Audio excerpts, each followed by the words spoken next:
ठीक है, तो आज हमारा लेक्चर है length contraction and time dilation. तो क्वेश्चन यहाँ से यही है कि जो लेंथ है किसी बॉडी की या किसी इवेंट का टाइम है, क्या वो वेलोसिटी पे डिपेंडेंट है कि नहीं है। किसी ऑब्जेक्ट की लेंथ वेलोसिटी पे डिपेंडेंट है कि नहीं है। तो क्वेश्चन है कि हाँ डिपेंडेंट है, और वही हम पढ़ने जा रहे हैं, लेंथ कॉन्ट्रैक्शन पढ़ने जा रहे हैं। ठीक है, तो the apparent length of a body in the direction of motion decreases is called length contraction, and this is given as L equal to L naught under root 1 minus V square by C square। L naught actual length है, L is apparent length है, और जैसे जैसे velocity increase होगी उतनी ही length कम होती जाएगी। इस पे एक वीडियो भी है, अगर ये पूरा आर्टिकल आज हो गया तो फिर वो मैं छोटी सी एक वीडियो है वो भी दिखाऊंगी जो टाइम डायलेशन और लेंथ कॉन्ट्रैक्शन पे है। ठीक है, तो यहाँ से हम इसको ड्राइव नहीं, ये नहीं लिखना है, मैं पहले क्वेश्चन लिखाऊंगी उसके बाद फिर लिखना स्टार्ट करेंगे। ठीक है, तो क्वेश्चन लिखिए। What do you mean by length contraction, what do you mean by length contraction and drive या डिड्यूस बोला होगा मैंने, deduce the necessary expression for this, deduce the necessary expression for this. तो पहले लेंथ कॉन्ट्रैक्शन की definition लिखते हैं, फिर उसके लिए एक्सप्रेशन ड्राइव करते हैं। तो लेंथ कॉन्ट्रैक्शन क्या है, लॉरेंज ने ये प्रपोज किया था आइडिया कि अगर कोई बॉडी मूव कर रही है, वेलोसिटी अगर उसकी comparable to velocity of light है, और उसकी लेंथ को अगर स्टेशनरी ऑब्जर्वर मेजर्ड करे, measured by stationary observer,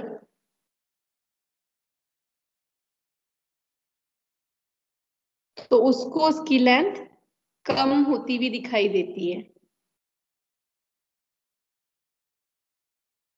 appears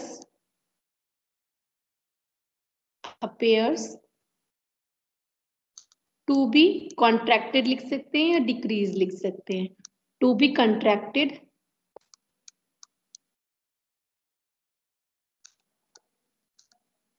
in the direction of motion, जिस डायरेक्शन में मोशन होता है लेंथ सिर्फ उसी डायरेक्शन में चेंज होते हुए दिखती है, बाकी अदर डायरेक्शन में लेंथ में कोई फर्क नहीं होता है। In the direction of motion by the factor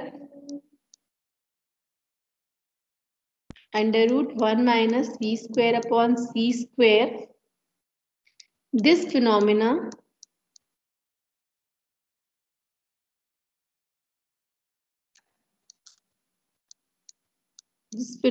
is called length contraction।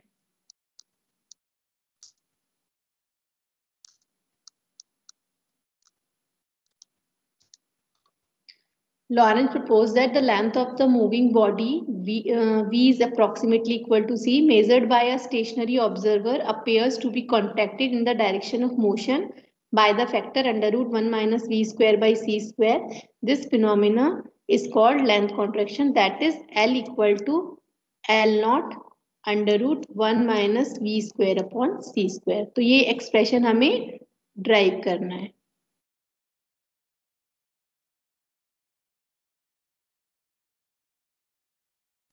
ठीक है, तो सेम अब तक जैसे हम करते आ रहे हैं सेम वही प्रोसेस है कि हमें क्या करना है, टू फ्रेम कंसीडर करने हैं।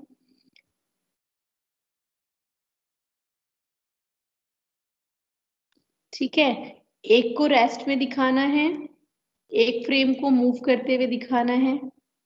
तो हम जो मूविंग फ्रेम लेते हैं एस डैश लेते हैं, v वेलोसिटी से मूव कर रहा है और v approximately equal to c है।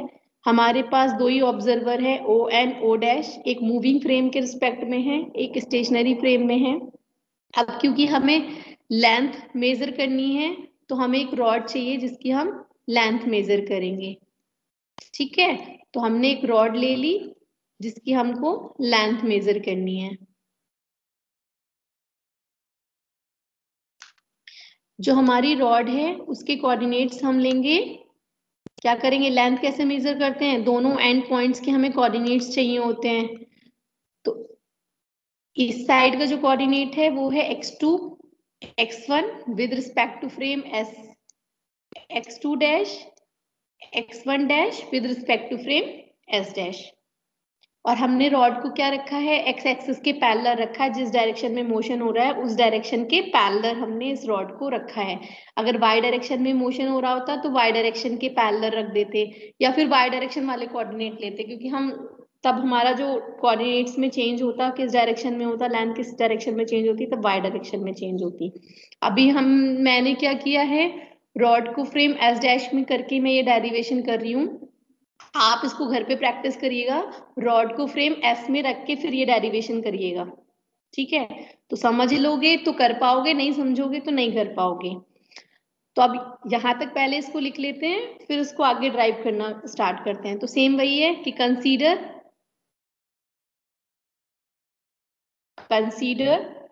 टू फ्रेम ऑफ रेफरेंस या two inertial frame of reference, consider two inertial frame of reference,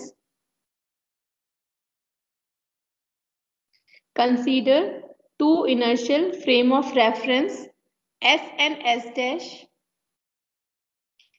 S को किस पे रखते हैं, हम रेस्ट में रखते हैं। S is at rest, S is at rest and S dash is moving and S dash figure भी बना लीजिए। हाँ, इसके बाद बनाइएगा लैंग्वेज लिखने के बाद, ठीक है। तो consider two inertial frame of reference S and S dash, S is at rest, S dash is moving with velocity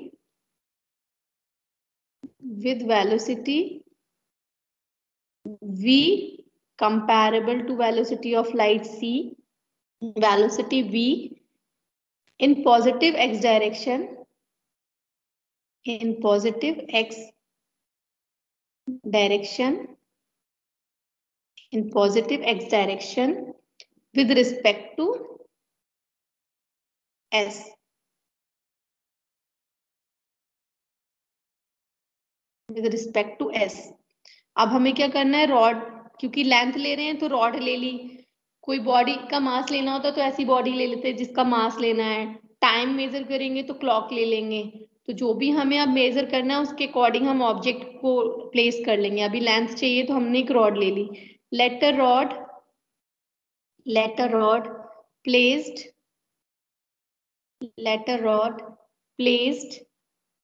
parallel, let a rod placed parallel to x-axis in frame S dash, in frame S dash, in frame S dash at rest। और frame S dash में कैसी है rod, rest में है। let the coordinates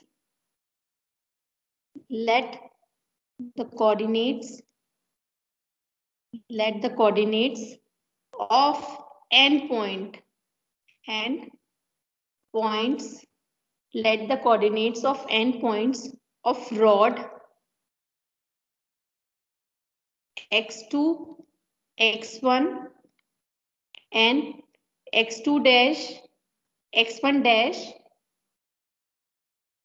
in frame, पहले वाले coordinate frame s के respect में है, दूसरे वाले कोऑर्डिनेट फ्रेम s डैश के रिस्पेक्ट में है रिस्पेक्टिवली। तो यहां तक लिखने के बाद ये डायग्राम बना लीजिए, फिर आगे इसको करेंगे।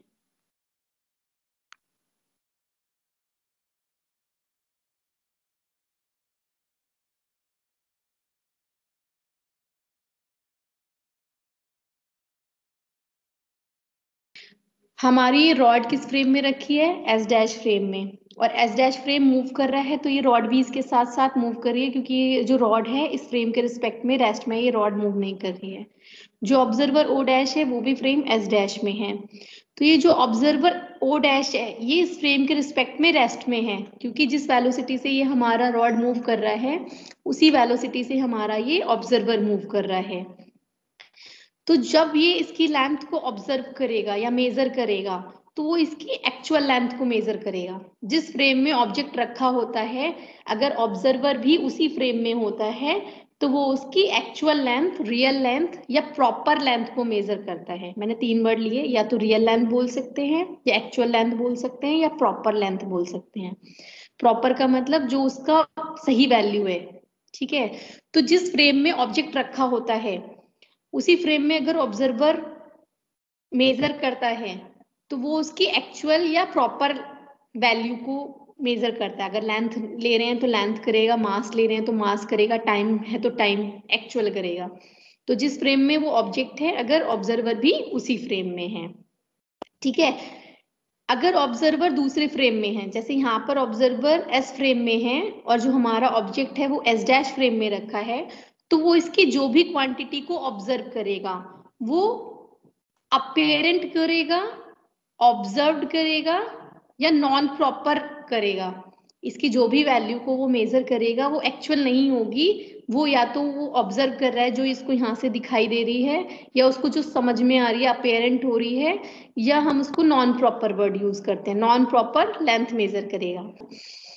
मैंने क्या कहा कि जिस फ्रेम में ऑब्जेक्ट रखा है, अब आ रही है आपको आवाज? Yes ma'am. Yes ma'am.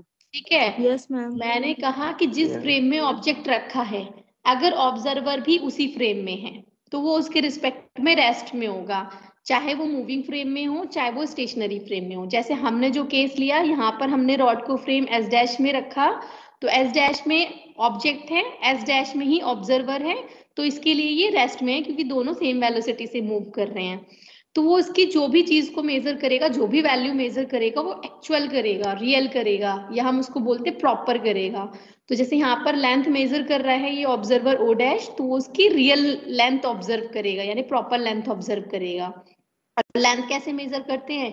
Coordinates दोनों एंड पॉइंट्स के पता है, इन दोनों के बीच का डिफरेंस इस रॉड की लेंथ हो जाएगा। स्केल रखिए, एक हम किसी चीज की लेंथ कैसे नापते हैं कि स्केल हमने रखा, फर्स्ट पॉइंट पे टिक किया, एंड पॉइंट पे टिक किया, उन दोनों के बीच का जो डिफरेंस है वो हमारा लेंथ होता है। तो यहाँ पर भी क्या है, ये लेंथ है, ये पॉइंट पता है हमें, ये पॉइंट पता है, इन दोनों के बीच का जो डिस्टेंस है वो हमारा लेंथ हो जाएगा। तो जो ऑब्जर्वर ओ डैश है वो इसकी रियल लेंथ ऑब्जर्व करेगा, लेकिन जो ऑब्जर्वर ओ है उसके रिस्पेक्ट में ये रॉड मूव कर रही है, और या कह लीजिए ये रॉड, ये ऑब्जर्वर इसके रिस्पेक्ट में स्टेशनरी नहीं है। चाहे रॉड मूव कर रही हो चाहे ऑब्जर्वर मूव कर रहा हो, दोनों में से कोई भी एक मूव कर रहा है, तो दोनों एक दूसरे के रिस्पेक्ट में स्टेशनरी नहीं रहते हैं। तो उस केस में जो इसकी वो लेंथ मेजर करेगा वो नॉन प्रॉपर करेगा, या ऑब्जर्व्ड करेगा, या अपेरेंट करेगा। तो यहाँ पे हमारी दो डेफिनेशन बनती हैं, एक है प्रॉपर लेंथ की, ठीक है, प्रॉपर लेंथ की डेफिनेशन मैं लिखवा रही हूँ, नॉन प्रॉपर की आप खुद से लिखोगे, सिर्फ कुछ वर्ड्स चेंज होंगे। तो प्रॉपर लेंथ क्या है? प्रॉपर लेंथ है, लिखना स्टार्ट करते हैं इसमें, the length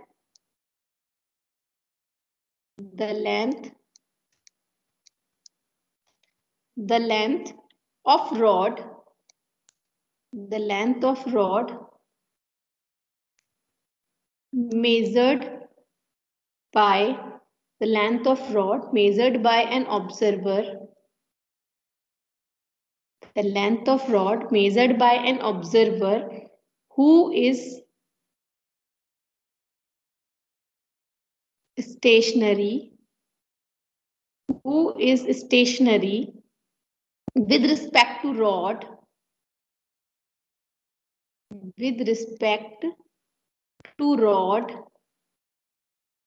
the length of rod measured by an observer who is stationary with respect to rod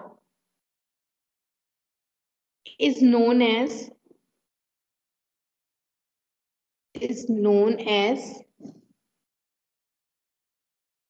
proper length, is known as proper length, और proper length को हम L नॉट से दिखाते हैं। Then अब हमारे केस में हमने जो रॉड रखी है वो फ्रेम एस डैश में रखी है, तो then the length of rod in frame S dash equal to x2 dash minus x1 dash, और जिसको हम किससे डिनोट कर रहे हैं? L2 से, और L2 क्या है इसकी रियल लेंथ, एक्चुअल लेंथ और प्रॉपर लेंथ। ये हमारी इक्वेशन 1 है। x2 dash minus x1 dash equal to L0। ये हमारी रियल है, जिस फ्रेम में ऑब्जर्वर है उसी फ्रेम में रॉड है, तो वो उसकी एक्चुअल लेंथ मेजर करेगा। Non proper length, non proper length, non proper length क्या है कि जिस फ्रेम में ऑब्जर्वर है और जिस फ्रेम में रॉड है दोनों अलग अलग हैं, या कह लीजिए रॉड जो है ऑब्जर्वर के रिस्पेक्ट में रेस्ट में नहीं है, या ऑब्जर्वर रॉड के रिस्पेक्ट में रेस्ट में नहीं है, मूविंग कर रहा है। तो ऊपर वाली डेफिनेशन जो लिख पाई है देखिए, उसमें क्या चेंज करेंगे, the length of rod measured by an observer who is, यहाँ पे स्टेशनरी की जगह आ जाएगा या तो हु इज मूविंग या who is not stationary. Who is moving with respect to rod is known as non proper length L। हम नॉन प्रॉपर लेंथ को L से डिनोट करते हैं। Then the length of rod in frame S, in frame S क्या हो जाएगी, S frame में major करते हैं लेंथ x2 माइनस x1, और इसको हम दिखा रहे हैं L से। ये क्या है हमारी नॉन प्रॉपर लेंथ या ऑब्जर्व लेंथ, ऑब्जर्व लेंथ, या हम इसको बोल देते हैं अपीयरेंट लेंथ, जो अपीयर हो रही है, अपीयरेंट लेंथ, कुछ भी लिख सकते हैं इसको, ठीक है। इक्वेशन 2।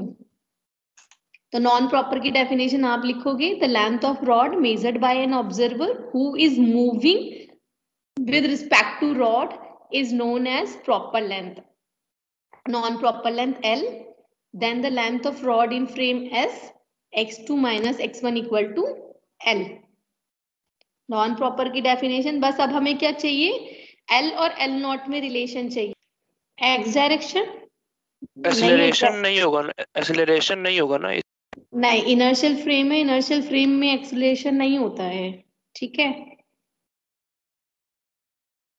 हम लेके ही चल रहे हैं इनर्शियल फ्रेम, और वेलोसिटी कांस्टेंट ही लेके चल रहे हैं। हमने हमेशा वेलोसिटी कांस्टेंट ली है और इनर्शियल फ्रेम लिए हैं, तो ऐसे केस में एक्सेलरेशन 0 होता है।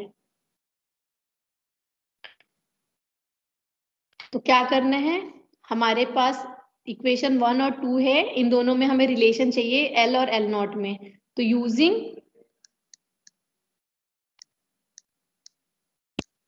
Lorentz transformation equation, transformation, Lorentz transformation equation क्या है, x dash equal to x minus v t upon under root 1 minus v square upon c square. ये तो x कोऑर्डिनेट के लिए था। अब हमें x1 डैश और x2 डैश चाहिए। तो x1 डैश क्या हो जाएगा, जब x1 मेजर कर रहे हैं तो x1 पोजीशन होगी दूसरे फ्रेम के लिए, x1 vt। जब हम लेंथ मेजर करते हैं तो दोनों एंड पॉइंट एक साथ एक टाइम पे करते हैं, तो दोनों केस में टाइम t रहेगा 1 minus v square upon c square, और x2 dash equal to x2 minus v t upon under root 1 minus v square upon c square. ये इक्वेशन को हम 3 बोल देते हैं, 4 बोल देते हैं। मैम ये सेकंड स्टेप में क्या किया, फिर से सुनिए क्या बोला मैंने। हमने पहले नॉन प्रॉपर की डेफिनेशन लिखी, नॉन प्रॉपर की डेफिनेशन सेम प्रॉपर की जैसे है। प्रॉपर में रॉड के रिस्पेक्ट में ऑब्जर्वर स्टेशनरी है, नॉन प्रॉपर में रॉड के रिस्पेक्ट में ऑब्जर्वर मूविंग हो जाएगा, ठीक है। Who is moving with respect to rod is known as non proper length L।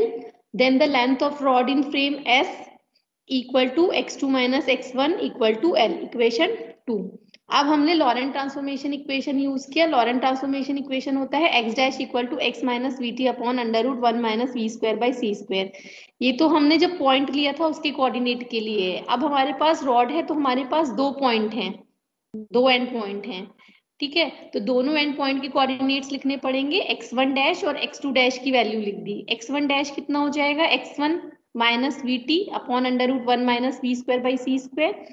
x2 dash क्या हो जाएगा, x2 minus v t upon under root 1 minus v square by c square. भाई जहाँ पे x डैश था वहां पे x1 और x2 डैश आ गया, जहां x था वहां पर x1 और x2 आ गया, बाकी सब सेम का सेम ही लिखा है। अब क्या करेंगे, इक्वेशन 4 में से इक्वेशन 3 सब्ट्रैक्ट कर देंगे, या ये कह सकते हैं कि इक्वेशन 3 और 4 की वैल्यू इक्वेशन 1 में पुट कर दी है, ठीक है। जो लैंग्वेज यूज करनी हो, चाहे ऐसे लिख लीजिए from subtracting equation 3 from equation 4, या ये कह लीजिए कि इक्वेशन 3 और 4 से x1 डैश और x2 डैश की वैल्यू हमने इक्वेशन 1 में पुट कर दी, ठीक है। नोट कर लिया था ये, अगर नोट कर लिया यस मैम। ठीक है। तो फिर नेक्स्ट स्टेप करते हैं, from equation 4 minus 3, from 4 minus 3, 4 में से 3 सब्ट्रैक्ट किया तो x2 dash minus x1 dash equal to, पहले x2 की वैल्यू लिख देते हैं, डैश की वैल्यू रख देते हैं, x2 minus v t upon under root 1 minus v square upon c square minus x1 v t upon under root 1 minus v square upon c square. जब ये माइनस अंदर जाएगा तो ये टर्म प्लस हो जाएगी, ये प्लस वी टी है, ये माइनस वी टी है, ये कैंसिल हो जाएगा। तो x2 minus x1 upon under root 1 minus v square upon c square, x2 dash minus x1 dash. From equation 1 and 2, x2 dash minus x1 dash को हम L not लिख सकते हैं और x2 माइनस x1 को हम L लिख सकते हैं।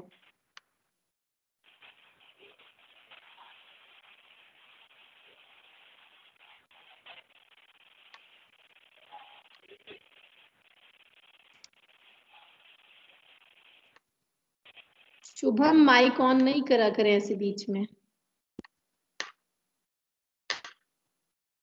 मैम मेरा तो बंद ही है। नहीं तुम्हारा ही ऑन था शुरू पे, ठीक है।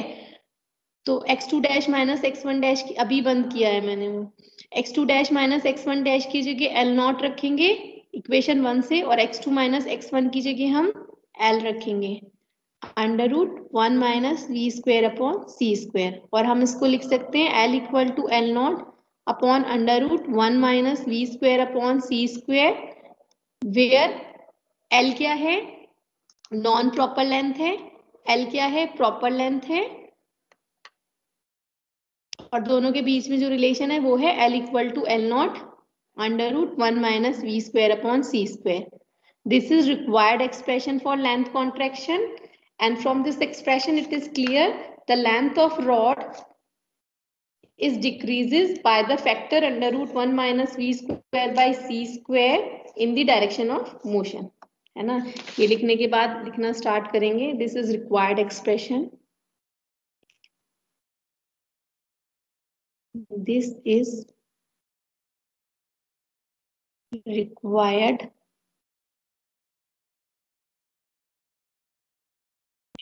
expression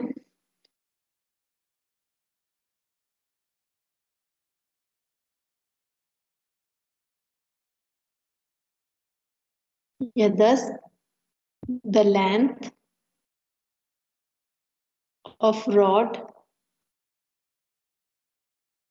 the length of rod moving with velocity v, moving with velocity v related to the observer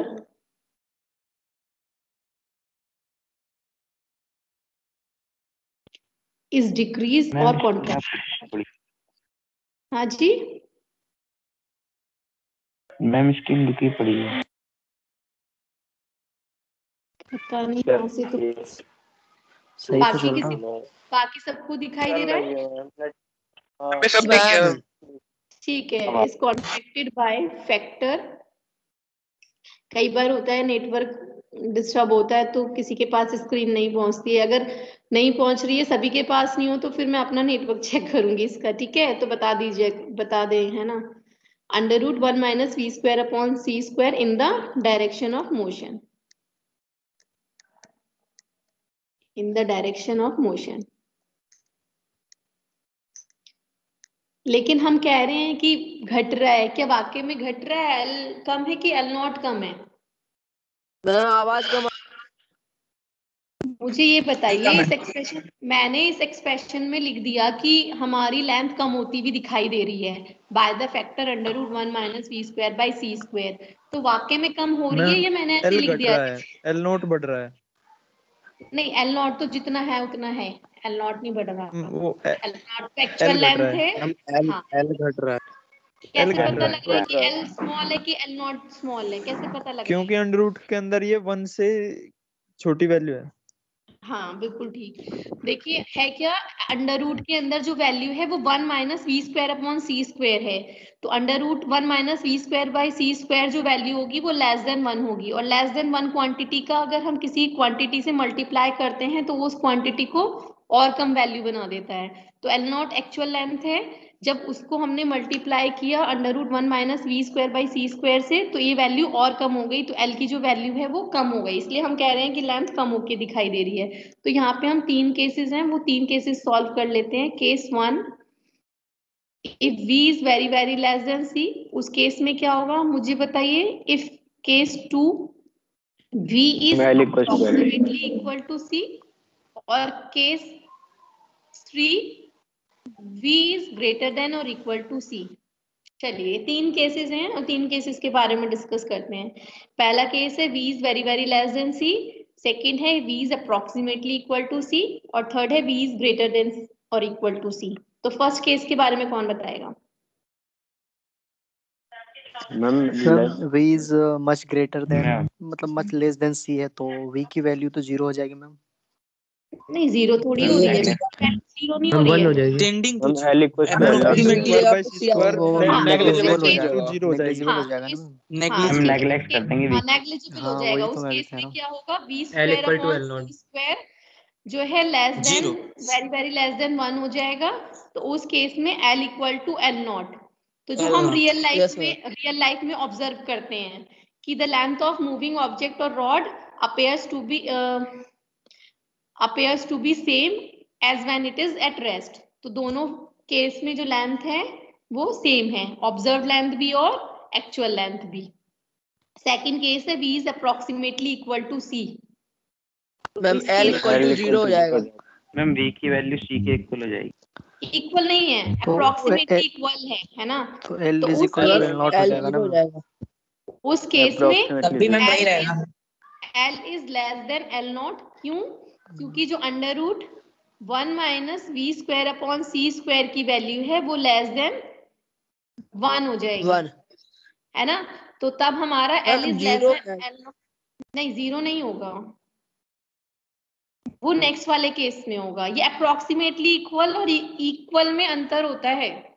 okay ठीक है, तो अप्रोक्सीमेटली इक्वल कह रही हूँ मैं, इक्वल नहीं कह रही हूँ। Comparable to velocity of light, या ये वर्ड यूज कर लीजिए।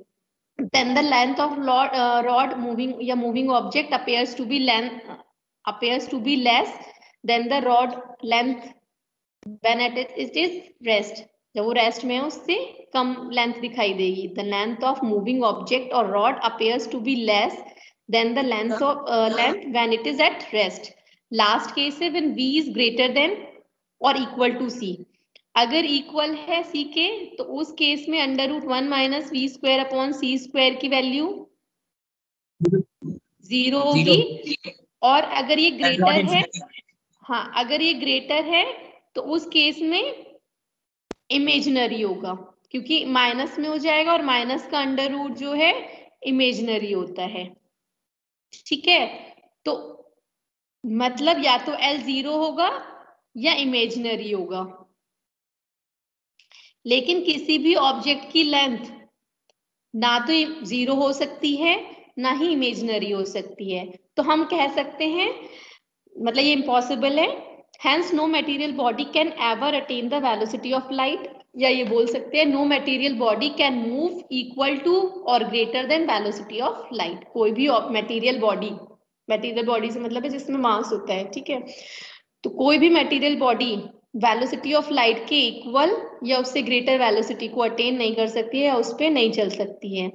जो लेंथ कॉन्ट्रैक्शन है वो सिर्फ जिस डायरेक्शन में मोशन हो रहा होता है उसी डायरेक्शन में अपेयर होता है, बाकी डायरेक्शन में कोई लेंथ कॉन्ट्रैक्शन अपेयर नहीं होता है। जैसे अगर फ्रेम एस डैश में चल रहा है, एक्स फ्रेम एक्स डायरेक्शन में मूव कर रहा है, तो सिर्फ एक्स डायरेक्शन की लेंथ कम होती हुई दिखाएगी, वाई और जेड डायरेक्शन में लेंथ में कोई फर्क नहीं दिखाई देगा। अगर फ्रेम वाई डायरेक्शन में मूव कर रहा है तो उस केस में वाई डायरेक्शन में लेंथ कॉन्ट्रैक्ट होगी।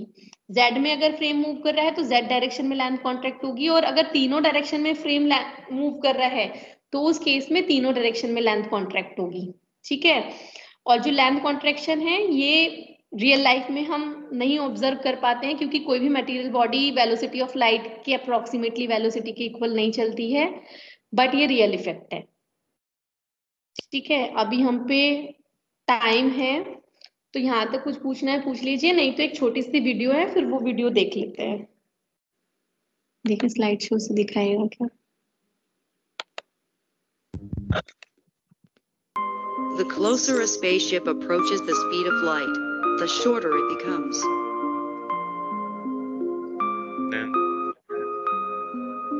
No matter how fast the spaceship travels, Adam will never notice that his spaceship has gotten shorter.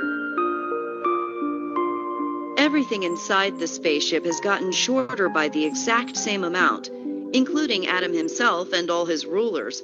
So everything inside the spaceship will look normal to Adam.